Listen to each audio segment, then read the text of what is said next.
నమస్కారం. మనం ఈరోజు జరుపుకుంటున్న జయంతి మరి పేరులోనే వీరత్వం ఉంది. వీర శివాజీ అంటాం, వీర శివాజీ అంటున్నాం.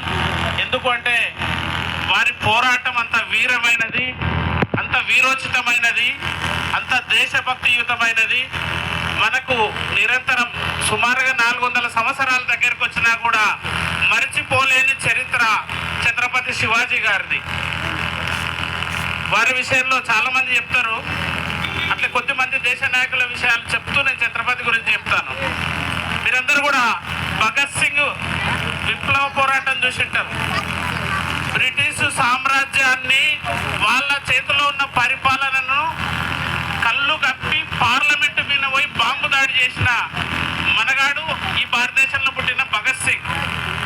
అయితే ఆయనకు ఉరిశిక్ష వేసినప్పుడు ఆయన కోరింది ఏంటంటే, ఉరిశిక్ష అమలు చేసే చివరి క్షణంలో నీకు ఏదైనా చివరి కోరిక ఉంటే కోరుకో అంటే ఆయన చెప్పింది ఏంటంటే, నన్ను ఉరి తీయొద్దు, కాల్చి చంపండి అని అడుగుతాడు. ఎందుకంటే తన రక్తంగానే ఈ భూమి మీద పడితే ఈ భూమి మీద పుట్టిన మనలాంటి వాళ్ళని కూడా ఆయనలాగా ఆలోచించి ఈ దేశం కోసం పోరాడుతాము అనే ధైర్యంతో ఈ దేశం అంటే చనిపోయేటప్పుడు కూడా తన రక్త బిందు కూడా ఈ దేశం కోసం ఉపయోగపడాలనే గడ్డ మీద పుట్టిన మనం కూడా ఈరోజు పెద్ద పోరాటం చేయకున్నా ఈ దేశం కోసం పనిచేయాలి.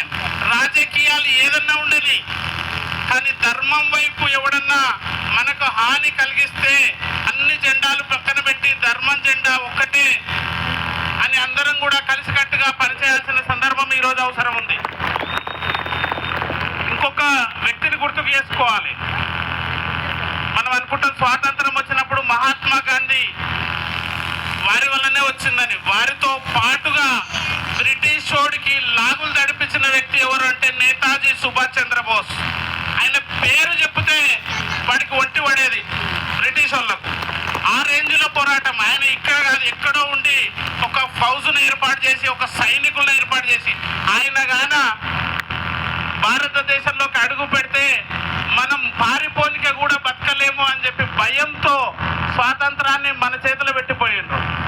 కాబట్టి అట్లాంటి పోరాటాల గడ్డ మీద, అట్లాంటి దేశభక్తియుతమైన నాయకులు పుట్టిన గడ్డ మీద మనం పుట్టినాం. ఎంతో అదృష్టం చేసి ఉండాలి.